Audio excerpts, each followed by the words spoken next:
Hi BookTube, welcome to a tag video. Today we are doing the My Life in Genre tag.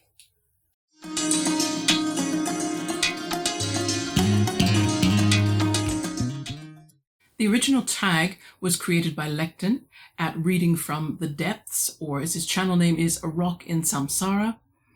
And I was tagged by Meg at Books Off the Beaten Path. So here we go with the questions. Oh, and the first one's so cruel. The first one is horror, and it's asking what scares me. Oh my goodness.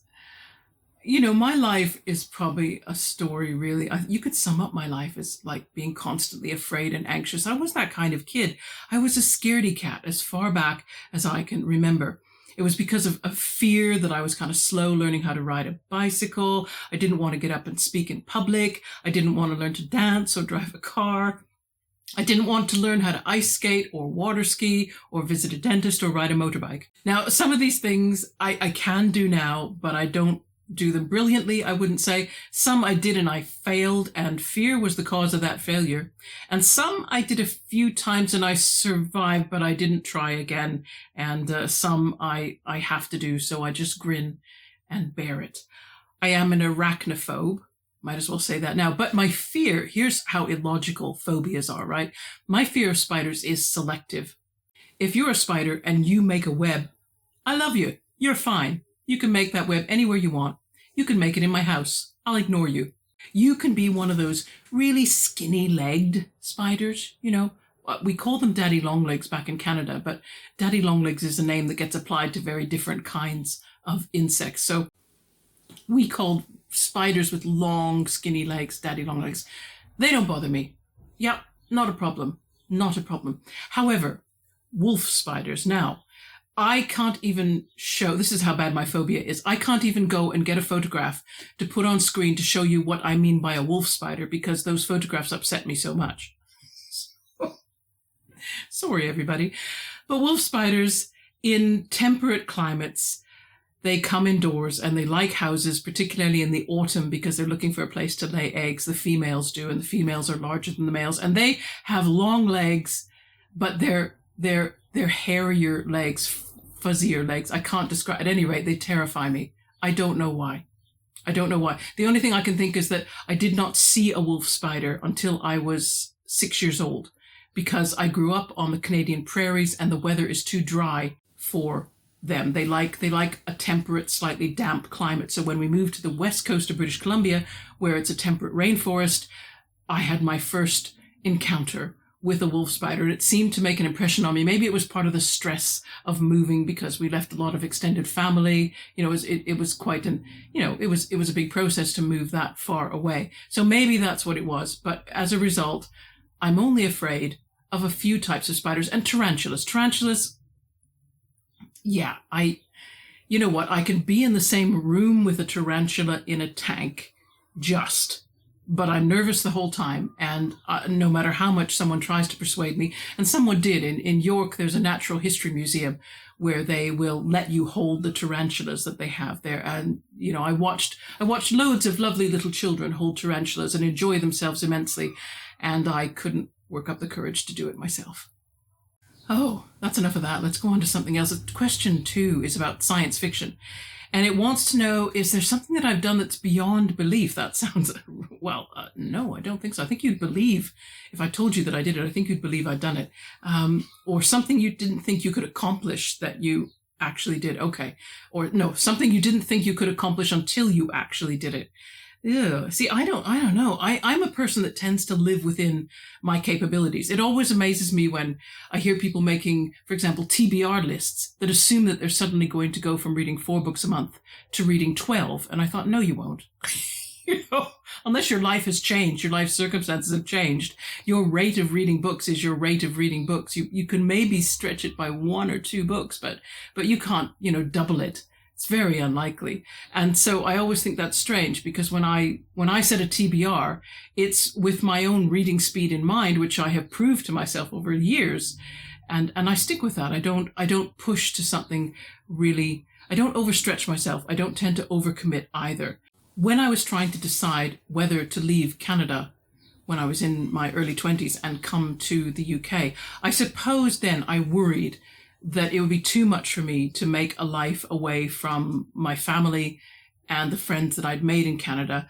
I'm surprised, actually, because as it's turned out, I've lived in the United Kingdom since 1986, and I would miss the UK if I had to move back to Canada. That's the truth. The UK feels like a better fit for me. It suits my personality somehow. It feels like it's always been my home. Question 3 is fantasy, and asking me what excites me. Other people's creativity and other people's passions, whatever people are into, I think I find it exciting to live vicariously. And that's probably why I'm a reader. But if you were to meet me as a stranger and we got into conversation, I would ask you something about yourself, some kind of leading question that would get you to talk about yourself. And from there, I would probably ask you more questions. And we would find that unless you were the sort of person like me, who would then turn the conversation back around and go the other way, we'd probably finish up with me knowing a lot more about you than you would know about me. That happens to me a lot. It happens. But I also like watching people in public places, and not in the creepy way, right? I don't fixate on people with an intent to do anything. I just like to watch normal human behavior, just observing generally. And the next question is based around the idea of thrillers and suspense, and it's asking what makes me anxious or keeps me up at night. I don't think I've ever lost sleep over this, but I would say that I do now regularly think about how am I going to cope as a widow. The person who watches television, by the way, is in good health. I don't want you to think that. But he is 10 years older than me. So statistically speaking, I have set myself up for having some years living on my own, probably, which I've never done. You know, when I sort of grew up, and then I was in college, and that was in a group dormitory, and then I was back at home for a while, and then I left to England. And so I've always had somebody in the house with me. I've never lived on my own. I do expect it to be absolutely awful to start with. What I hope is, because I see a lot of people on YouTube doing videos about this, about living on your own and how you cope and what you do and how to deal with certain situations. I could see myself reaching out for that community of older women and using their example to help myself get accustomed to that new way of living. And the next question is about action and adventure. Oh, great. And it says, what thrills me? What's something I do for fun other than reading? I am a thrill avoider. I like quiet, gentle life experiences, right? I like kitten videos, you know. Fun for me is always something done quietly. Yeah. I do love to cook and to bake. In particular, I really love to make bread. I love yeast work. Once a week, I make something, a UK recipe called tea cakes. Now, tea cakes they're just small rolls that are made with a dough that's been enriched with a bit of butter and milk and sugar. And then also you add dried fruit that is soaked overnight in very strong tea, hence the name. And I love to get up early, particularly in summer, and set my ingredients on our kitchen counter, which is just below a window looking out on the garden, and we feed the birds in that part of the garden.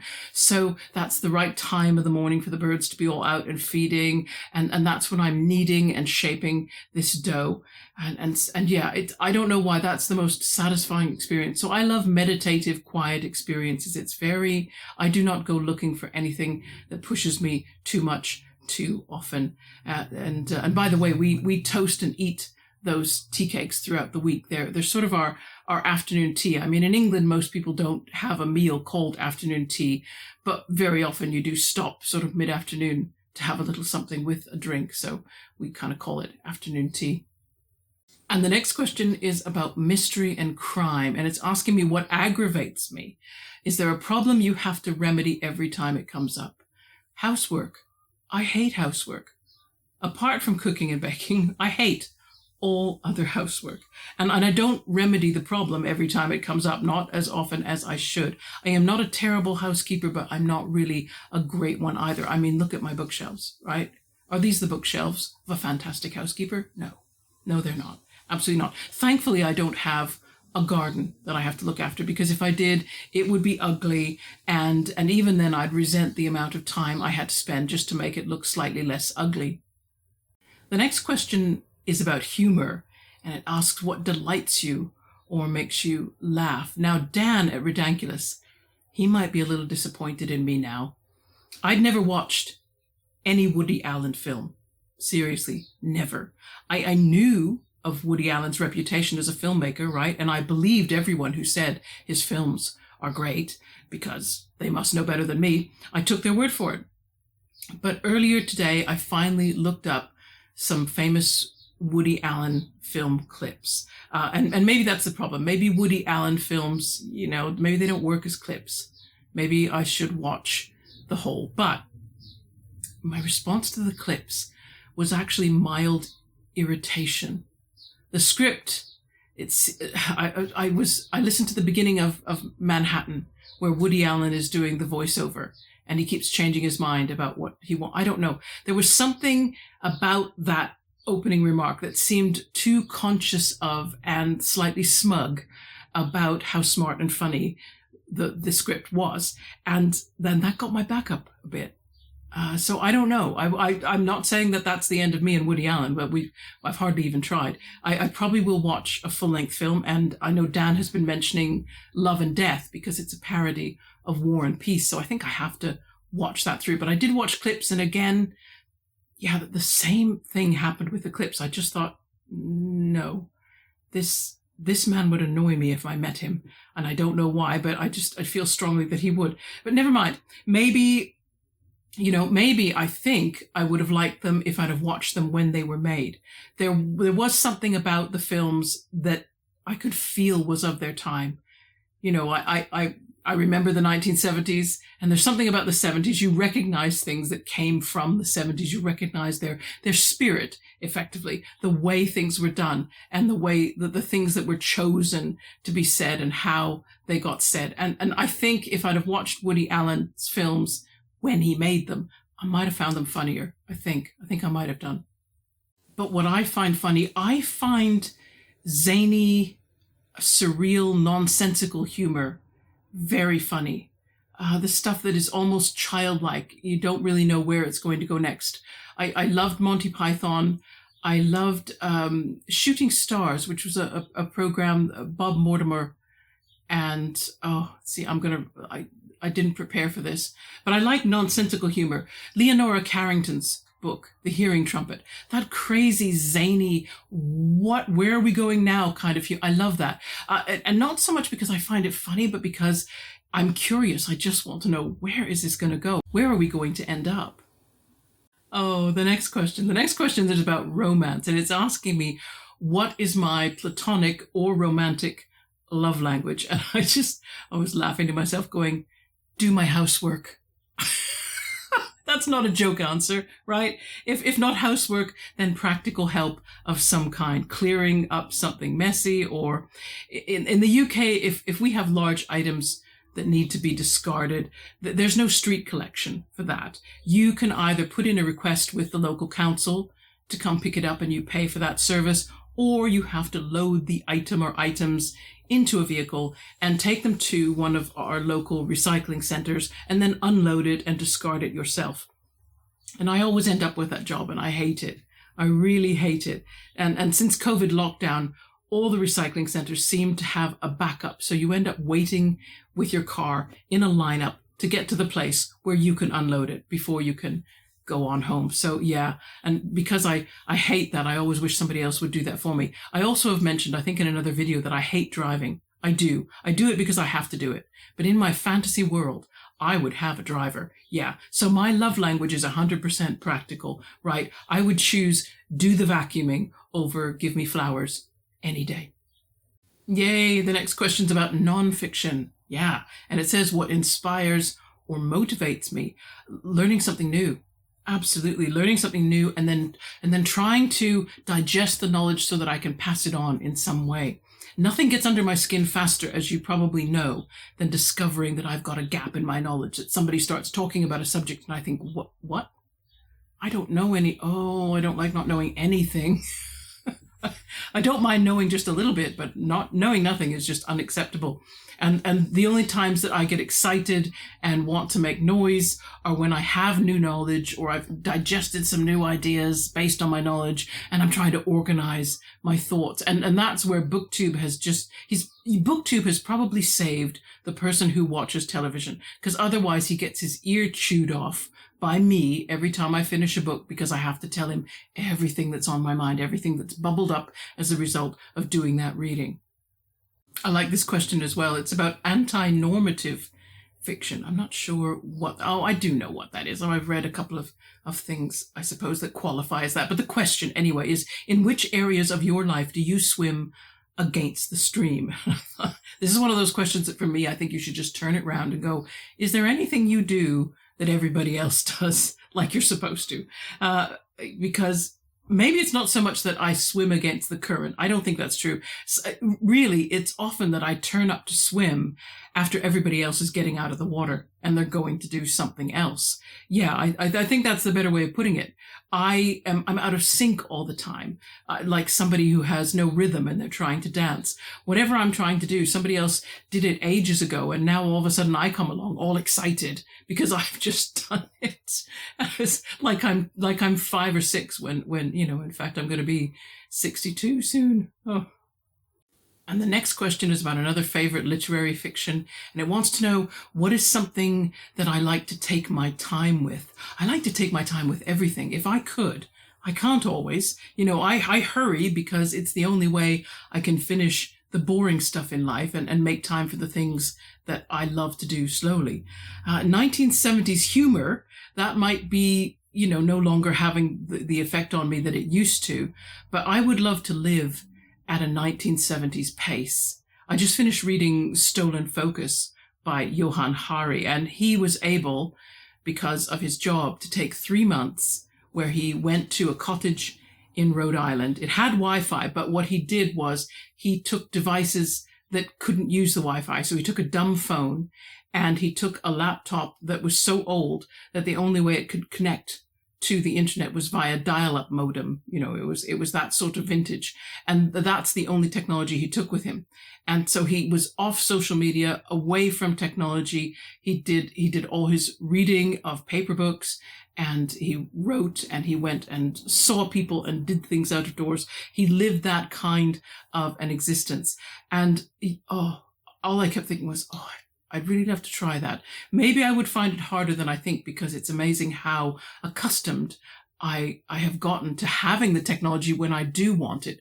But I have pulled back from a lot of social media, and I try really hard to control how much time I spend on the internet, because I do feel that it was counterproductive when I spent a lot of time. So there's most things I like to slow down. I read slowly, I think, compared to a lot of others that I hear talking on BookTube. I think, no, they seem to be going faster as a rule. Maybe that's just the books I choose, because some of them, I don't know how anybody could read them fast and get anything from them, but there you go. And the last question is about poetry, and it's asking me, what is something ordinary or mundane that you find beautiful or extraordinary? Now for that, I'm going to have to turn the camera around, because I have something I'd really love to show you guys. Hang on just a moment while I do that. Okay, what you're looking at here is a manual typewriter, and I'm going to try and open up the case. Marion at Writer in Rwanda, we were talking about our respective manual typewriters, but I don't think we ever exchanged photographs or anything. Ooh, the zippers are, they haven't been open for a while. Right. But this is my pride and joy. It is an Olivetti Laterra 22. I looked up the serial number online, and I believe it was manufactured in 1962. I obtained it for nothing because a local dramatic group in the town, they were reorganizing their prop store because they had to move all their stuff to another place and it was going to be smaller. And they discovered that they had 2 manual typewriters, and I was helping them do this moving. I wasn't part of the group, but I was helping them anyway. And so I suppose maybe they thought they should offer me this typewriter if I wanted it, and I was just thrilled. I brought it home, I cleaned it, opened it up and cleaned it, and it still has its cleaning brushes here in this little cylinder, and it's in good shape. I was able to insert a page, type, everything is working just fine. And I have considered buying a new ribbon because the ribbon that's in it is very, very faded.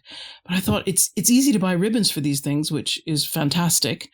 And I thought, yeah, I should buy a ribbon, and I would love to try to produce some creative writing on this typewriter, because when I did try to type on it, it was interesting because it takes so much more physical effort to produce text using a manual typewriter. And also, you just have to deal with the fact that you will make mistakes and they will show up on the page. So maybe you have to just do what I do with filming. If I say something and mess it up, I just say it again and then say it again. In this case, I just have to type it again and scratch out the one that I didn't want.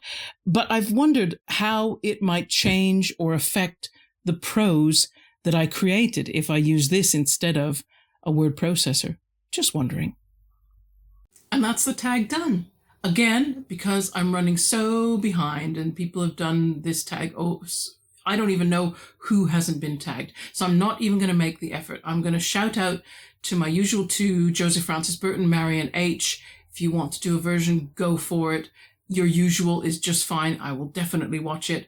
And everybody, enjoy your reading. I hope it's going well. I hope the summer's going well. It's still hot here in the UK. I have my little temperature gauge if you want to see. Again, it's 28, but only 47% humidity. So the humidity's down.